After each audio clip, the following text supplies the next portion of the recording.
আসসালামু আলাইকুম, আশা করি সবাই ভালো আছো। আমার নাম মোহাম্মদ শুভ খান।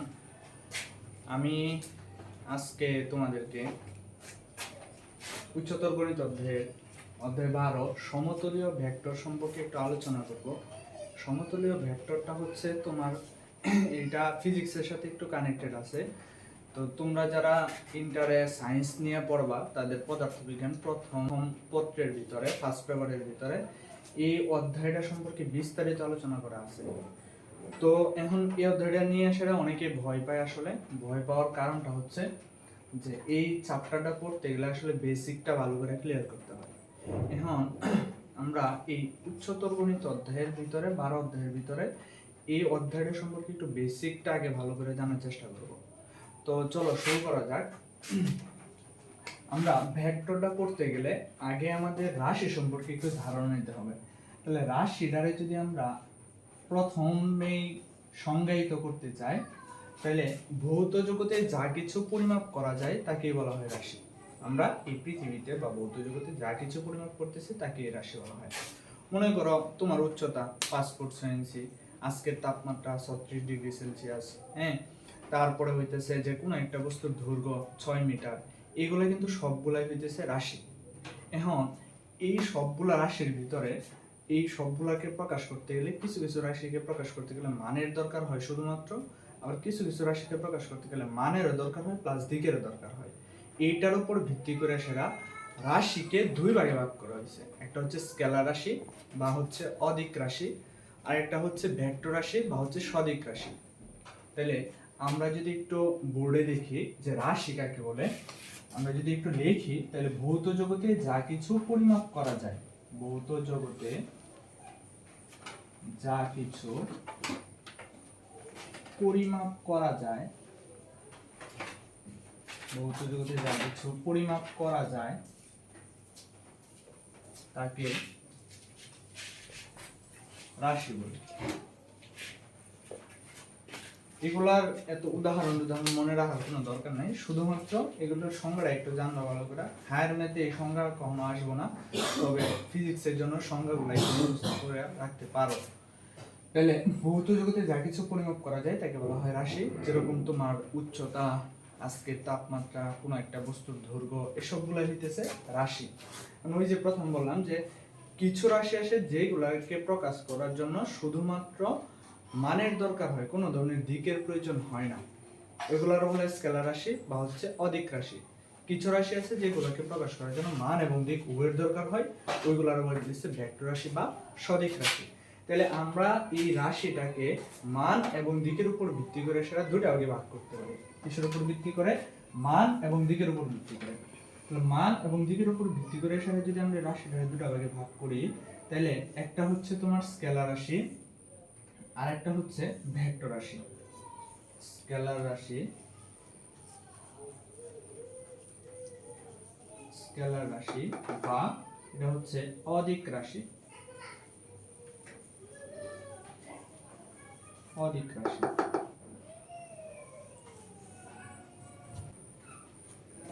তাহলে স্কেলার রাশি বা হচ্ছে অদিক রাশি, আরেকটা হচ্ছে ভেক্টর রাশি বা হচ্ছে সদিক রাশি। ভেক্টর রাশি বা সদিক রাশি। এখন আমরা যদি এখানে একটু দেখি, ও মানে হচ্ছে না, ফিজিক্সের বা সায়েন্সের যে জায়গায়, সায়েন্স বলো তারপরে তোমার সায়েন্সের যে কোনো সাবজেক্টের ক্ষেত্রে এই যে দুটো ভাষা একটু মনে রাখবে এরকম মধ্যে, যে ও মানে হচ্ছে না,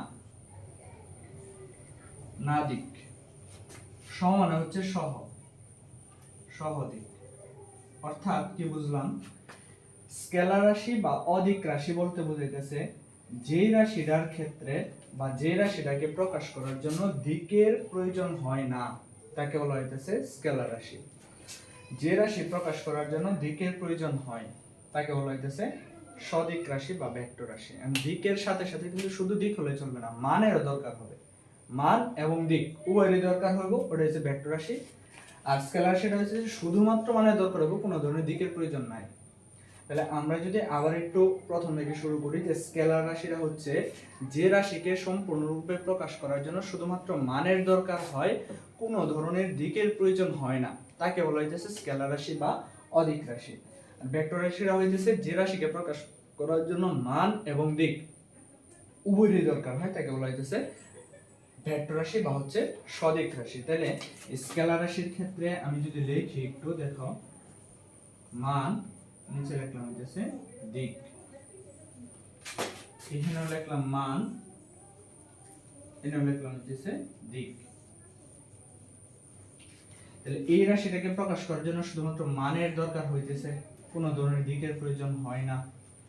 এই রাশিটাকে প্রকাশ করার জন্য মানের দরকার হয় প্লাস হইতেছে দিকের দরকার হয়। মানে তীর চিহ্ন 1 2 দিয়ে বুঝাইলাম যে মান এবং দিক, মানের সাথে রাইট দিলাম, মানে শুধুমাত্র এই রাশিকে প্রকাশ করার জন্য মানের দরকার হয়, দিকের প্রয়োজন হয় না। ভেক্টর রাশিকে প্রকাশ করার জন্য মানেরও দরকার হয়, সাথে সাথে হইতেছে দিকেরও দরকার হয়। এর জন্য বলা হইতেছে যে যে রাশিকে প্রকাশ করার জন্য শুধুমাত্র মানের প্রয়োজন হয়, কোনো ধরনের দিকের প্রয়োজন হয় না, তাকে বলা হইতেছে স্কেলার রাশি বা অদিক রাশি। যে রাশিকে প্রকাশ করার জন্য মান এবং দিক উভয়েরই দরকার হয়, তাকে বলা হইতেছে ভেক্টর রাশি। আচ্ছা, আমি যদি স্কেলার রাশি এবং ভেক্টর রাশির একটা উদাহরণ দিই, যেরকম স্কেলার রাশি, আজকের তাপমাত্রা মনে করো আছে 38 ডিগ্রি সেলসিয়াস, সাপোজ আজকের তাপমাত্রা 38 ডিগ্রি সেলসিয়াস। এই রাশিটাকে প্রকাশ করার জন্য কিন্তু তোমার শুধুমাত্র মান জানলেই চলতেছে, কোনো ধরনের দিকের দরকার হইতেছে না, যেটা উত্তর দিকে এত ডিগ্রি সেলসিয়াস, দক্ষিণ দিকে এত ডিগ্রি সেলসিয়াস, এই কারণ কোনো ধরনের দিকের প্রয়োজন হইতেছে না। এই কারণে তাপমাত্রাটা বলা হইতেছে কি রাশি, স্কেলার রাশি বা অদিক রাশি। ভেক্টর রাশিটা হইতেছে যে মনে করো কোনো একজন লোক একটা বিন্দু থেকে যাত্রা শুরু করলো, এরকম বললো যে একটা বিন্দু থেকে 4 মিটার গেছে, পরে আবার 3 মিটার গেছে। এখন ওই ব্যক্তিটা কোন দিকে 4 মিটার, কোন দিকে 5 মিটার, এগুলো তো বলা নাই। তাহলে তুমি কিন্তু এই রাশিটা তুমি কিন্তু ওই ব্যক্তির অবস্থানটা তুমি কিন্তু ভালো করে ক্লিয়ার করতে পারবে না। তার মানে ওই যে ব্যক্তিরা 4 মিটার যদি বলা থাকে, 4 মিটার পূর্ব দিকে গেছে, তারপরে পশ্চিম দিকে আসছে বা উত্তর দিকে গেল, এইগুলা যদি বলা থাকে তাহলে কিন্তু তুমি ব্যক্তির প্রকৃত অবস্থান চিহ্নিত করতে পারবে। তাহলে এইখানে ভেক্টর রাশিটার ক্ষেত্রে এটার জন্য দিকের দরকার হয়। তাপমাত্রার ক্ষেত্রে দেখো কোনো ধরনের দিকের প্রয়োজন হয়েছে না, কিন্তু তোমার মানটা জানলেই চলতেছে। এখন আমাদের এই ভেক্টর রাশি এবং স্কেলার রাশি এগুলারে অনেক সময় আমাদের মনে রাখার জন্য আমরা একটা ছন্দ দিয়ে শিখতে পারি। তুমি ভেক্টর রাশিগুলো শিখবা, ভেক্টর রাশিগুলো শিখলে ভেক্টর সারা যেগুলো আছে এগুলো স্কেলার রাশি। ভেক্টর রাশি মনে রাখার একটা ছন্দ দিই আমরা, বা একটা ছন্দ শিখি আমরা, তাহলে আমাদের ভেক্টর রাশিগুলো অনেকগুলো ভেক্টর রাশি আমাদের পড়া হয়ে যাবে। ভেক্টর রাশি মনে রাখার ছন্দ, মনে রাখার ছন্দ, আমরা একটা ছন্দ লিখি, সাধারণত ভবিষ্যৎ তরুণেরই প্রবল টক দই প্রিয়, টক দই প্রিয়। এটা দিয়ে সেটা আমরা ভেক্টর রাশিগুলোরে মনে রাখতে পারি। অনেকগুলো ভেক্টর রাশি এখানে আসে পড়ে। সাধারণত সদে হচ্ছে সান্দ্রতা গুণাঙ্ক, সান্দ্রতা গুণাঙ্ক। এই ভ দিয়ে হচ্ছে ভরবেগ, ভ দিয়ে হচ্ছে ভরবেগ, এই বে দিয়ে হচ্ছে বেগ, এই স দিয়ে হচ্ছে সরণ, এই ব দিয়ে হচ্ছে বল, তরুণের ওই দিয়ে হচ্ছে ত্বরণ, প্রবলের প দিয়ে হচ্ছে প্রাবল্য, টকের ট দিয়ে হচ্ছে টর্ক, ধ দিয়ে হচ্ছে চুম্বক দৈর্ঘ্য,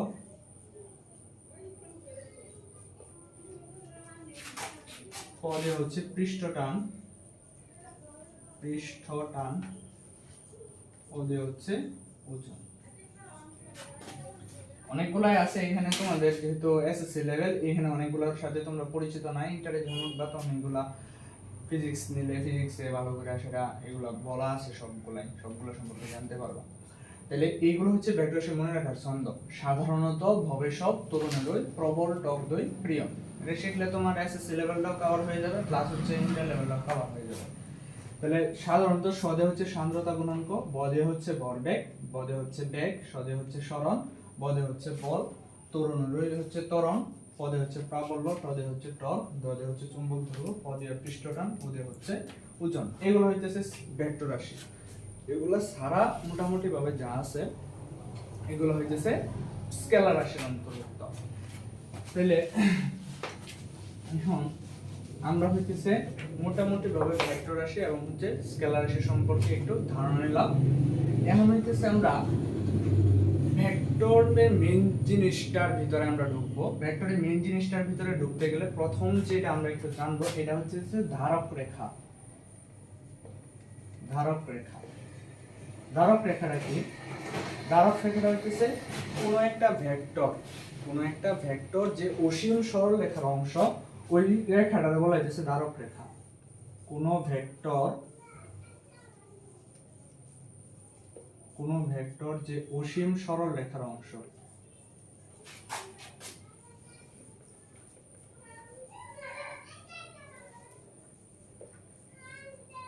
কোনো ভেক্টর যে অসীম সরল রেখার অংশ তাকে ধারক রেখা বলে।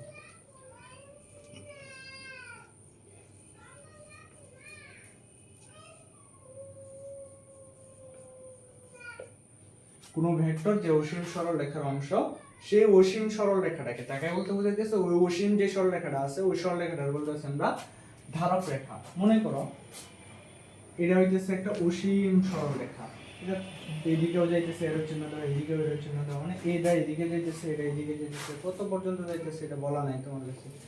তাহলে এখন মনে করো এই বিন্দুটা দিলাম সি, এই বিন্দুটা দিলাম আমরা ডি। এখন এই যে রেখা, এই রেখাটা থেকে যদি আমরা একটা ভেক্টর কল্পনা করি, ভেক্টরের চিহ্ন বা ভেক্টর কিভাবে প্রকাশ করবা একটু পরে আসতেছে বিস্তারিত, আপাতত একটু বোঝো এখানে যে এটা হচ্ছে একটা ধারক রেখা। ধারক রেখাটা কেন বলতেছে এই সংজ্ঞার ভিতর থেকে তুমি বুঝতে পারবা যে সিডিটা হচ্ছে অসীম সরল রেখা। এই সিডি অসীম সরল রেখা থেকে মনে করো তুমি এ বি অংশ একটু আলাদাভাবে চিহ্নিত করলা, যে এ হচ্ছে এই বিন্দু, এটা হচ্ছে বি বিন্দু।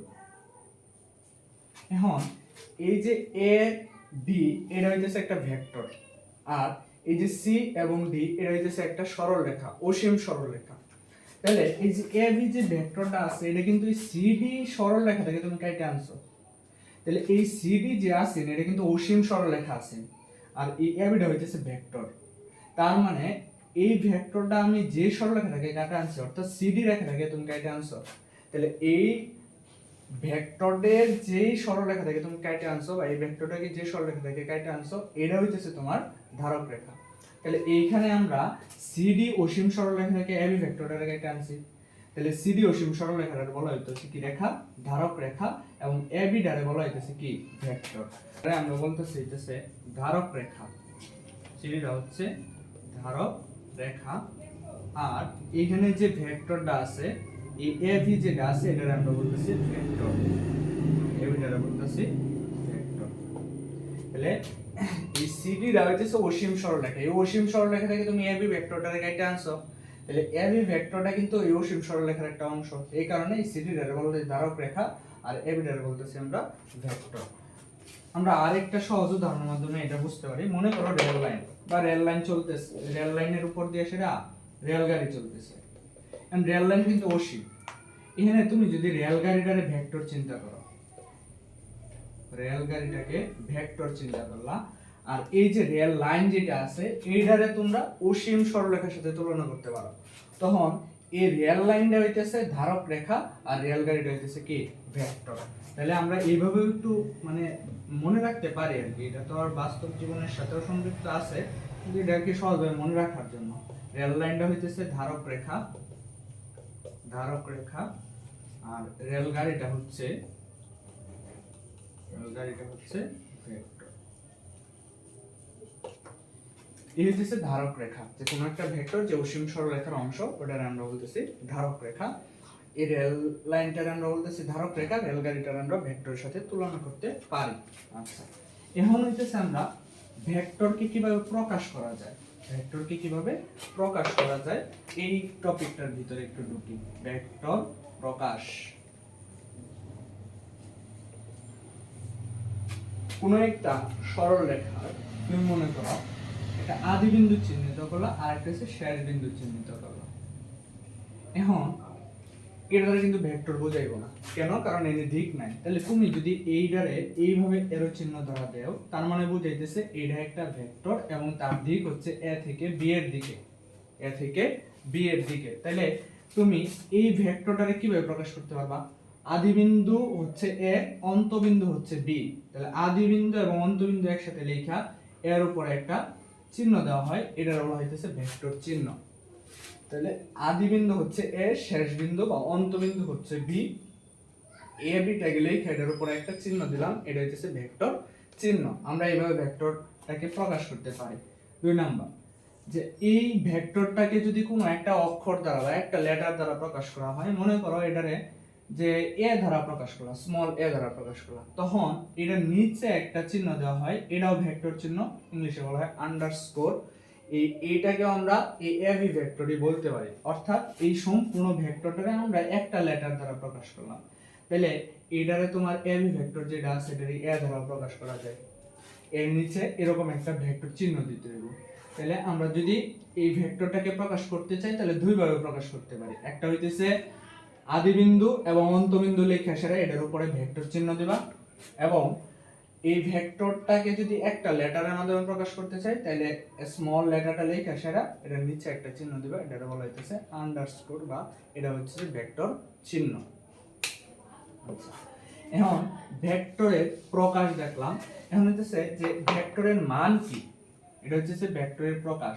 আমরা যদি ভেক্টরের মানটা দেখি, ভেক্টরের মান, কোন একটা ভেক্টরের মান কেমন প্রকাশ করা হয়, মনে করো আমরা আবার লিখি যে এ ভি একটা ভেক্টর, এটা তীর চিহ্ন দেব অবশ্যই। এই ভেক্টরটা এ থেকে বি এর দিকে যাইতেছে, তাহলে ভেক্টর প্রকাশ করা হইতেছে এবি, এবির উপরে তীর চিহ্ন দিলাম বা ভেক্টর চিহ্ন দিলাম, এটা হচ্ছে ভেক্টর দ্বারা প্রকাশ করতেছি আমরা। কিন্তু এটার যদি মান প্রকাশ করি, মান প্রকাশ করার জন্য কি করতে হবে? মান প্রকাশ করার জন্য এই এবি ভেক্টরটা লেখা সেটা একটা মডুলাস দিতে হবে, মডুলাস অফ এবি ভেক্টর। এই তখন আমরা সহজভাবে মনে রাখার জন্য যেটা কি করি, মডুলাস আর ভেক্টর চিহ্নটা কাটাকাটি যায় বা উঠে যায়, তখন উঠে গেলে এনে কি যাবো, মডুলাসের সাথে যদি ভেক্টর চিহ্ন কাটা যায় তাহলে এনে কে থাকবে, শুধু শুধু এবি থাকতেছে। তাহলে ভেক্টরটা ছিল হইতেছে এবি ভেক্টর, আর এই এবি ভেক্টরের মানটাকে আমরা প্রকাশ করলাম শুধু এবি দ্বারা। এবিটা কেমনে আসছে, এবি ভেক্টরটাকে যদি আমরা মডুলাস দ্বারা প্রকাশ করি তখন এটা তার মান প্রকাশ করে দেবে, তার মানে এবিটা হচ্ছে মান। এখন অনেকের একটা ধারণা যেটা হইতেছে স্যার যে এবিটাকে কি, এবি ভেক্টরটাকে কি ভিএ ভেক্টরের মাধ্যমে প্রকাশ করা যায়? দাও, আমরা সাধারণ ভেক্টর কিন্তু সাধারণ বীজগাণিতিক নিয়মে হয় না, যোগ বলো বিয়োগ বলো, ভেক্টরের যে পার্টটা আছে এটা সাধারণ বীজগণিত থেকে পুরোপুরি চেঞ্জ, আলাদা। হ্যাঁ, তাহলে ভেক্টরের যে নিয়মগুলো আছে ভেক্টরের নিয়ম অনুসারে এটা আর এটা লেখা যায় না। তবে স্বাভাবিক বীজগাণিতিক নিয়ম অনুসারে তুমি কি লিখতে পারবা, যে ab = ba লিখতে পারবা, ab = ba লেখা যায় স্বাভাবিক বীজগাণিতিক নিয়ম অনুসারে। কিন্তু ভেক্টরের মাধ্যমে তুমি ab = ba লিখতে পারবে না। আমি প্রশ্ন হচ্ছে কেন লিখতে পারবে না? কারণ হইতেছে এই ab ভেক্টর দ্বারা বোঝাইতেছে যে এই ভেক্টরটা a থেকে b এর দিকে যাইতেছে, আর এই ভেক্টর b এর দ্বারা বোঝাইতেছে যে এই ভেক্টরটা b থেকে a এর দিকে যাইতেছে। এখন মনে করো যে a থেকে b এর দিকে যাওয়া যে কথা, তাদের মান মনে করো সেম 5 মিটার আমি ধরলাম, আর b থেকে a এর দিকে আসতেছে, এটা কি এক হইলো? এই দুইটা ভেক্টর পরস্পর কি আলাদা না? মানে দিকটা আলাদা, তাদের মান সেম থাকুক, মান সমস্যা নাই আমার, দিকটা আলাদা। a থেকে b এর দিকে এটা বুঝাই বলতেছে ab ভেক্টর, আর b এর ভেক্টর দ্বারা আমরা কি বুঝতেছি যে এই ভেক্টরটা হচ্ছে b থেকে a এর দিকে। তাহলে কিন্তু এটার মান একই হলেও কিন্তু তাদের দিক সমান না বা দিক একই না। হ্যাঁ, এই কারণে ab ভেক্টরটারে b এর ভেক্টর লেখা যায় না। তাহলে এটা কিভাবে লিখবা, যদি কেউ b এর মাধ্যমে প্রকাশ করতে চায় তখন ab ভেক্টরটা লেখা সেটা এটার আগে একটা এই ab ভেক্টর সমান এই b এর ভেক্টরটারে যখন এবি ভেক্টরের সমান লিখতে চাইবো তখন এটার আগে একটা মাইনাস চিহ্ন দিতে হইব, মাইনাস বি এ ভেক্টর। এটা তুমি লিখতে পারবা। কেন লিখতে পারবা? কারণ হইতেছে যে এ মাইনাস দ্বারা কি বুঝাইতেছে, মাইনাস দ্বারা কিন্তু মান বুঝাইতেছে না, মাইনাস দ্বারা বুঝাইতেছে দিকটা। দেখো এবি ভেক্টর দিকটা হচ্ছে এ থেকে বি এর দিকে, বি এ ভেক্টর হচ্ছে বি থেকে এর দিকে। তার মানে এই এবি ভেক্টরের দিক এবং বি এ ভেক্টরের দিক হচ্ছে পরস্পরের কি বিপরীত। এই বিপরীত বোঝানোর জন্য এটার আগে কি চিহ্ন বসাই দিছি আমি? মাইনাস চিহ্ন বসাই দিছি। এই মাইনাস চিহ্ন বসাইছি শুধুমাত্র দিকের জন্য, অন্য কিছু না এখানে।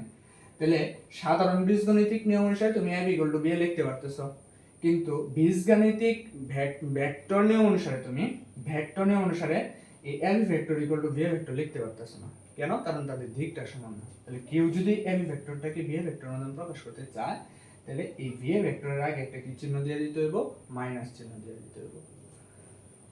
আচ্ছা, আজকে এ পর্যন্তই। আমাদের নতুন পথ চলা শুরু হয়েছে, নতুন আমাদের একটা পেজ খোলা হয়েছে, মোশন ফিজিক্স নামে একটা পেজ খোলা হয়েছে। আমাদের আজকে থেকেই প্রথম শুরু হইলো তোমাদের পড়ালেখাগুলোকে আরো সহজভাবে উপস্থাপন করার জন্য এবং মানে আনন্দ দিয়ে সেটা পড়ানোর জন্য আমরা চেষ্টা করব যেন প্রতিদিনই তোমাদের টপিকগুলোর উপর ভিত্তি করে, সেটা সাবজেক্টগুলোর উপর ভিত্তি করে, সেটা মেইনলি সায়েন্সের যে সাবজেক্টগুলো আছে physics, chemistry, math, general math, higher math, এই বিষয়গুলোর উপর ভিত্তি করে সেটা আমরা কিছু ভিডিও দেবো আর কি। তো আমরা তো নতুন শুরু করলাম, আমাদের ভুল ত্রুটি হইতেই পারে। তো আমরা চেষ্টা করব সবসময় যেন তোমাদেরকে সহজভাবে উপস্থাপন করার জন্য। ভুল ত্রুটি হইলে এটা একটু মানে ছোট মানুষ তো ওইভাবে দেখতে হবে আমাদেরকে। তাইলে তোমরা আশা করি যে আমাদের যে পথ চলাটা আছে তোমরা আমাদের সাথে থাকবা, আমাদের পেজটাকে লাইক এবং শেয়ার দিয়ে সেটা কমেন্ট করবা, শেয়ার করবা, বন্ধুদের কাছে জানাইবা, যাতে আমরা আরো আমাদেরকে উৎসাহিত করবা যেন আমরা আরো সামনে ভিডিও দিতে পারি, সাবজেক্টের উপর ভিত্তি করে সেটা ভিডিওগুলো দিতে পারি। তাহলে আশা করি এসএসসি লেভেলটা যদি কারো সুন্দর হয় তাহলে ইন্টার লেভেলটাও অনেকের সুন্দর হবে। হ্যাঁ, সবারই সুন্দর হবে। তো এই শুভকামনা ব্যক্ত করে আমি আমার ক্লাস আজকের মতো এখানে শেষ করছি। পরবর্তী ক্লাস দেখার আমন্ত্রণ জানিয়ে আজকের মতো এখানে সমাপ্ত করছি। আসসালামু আলাইকুম।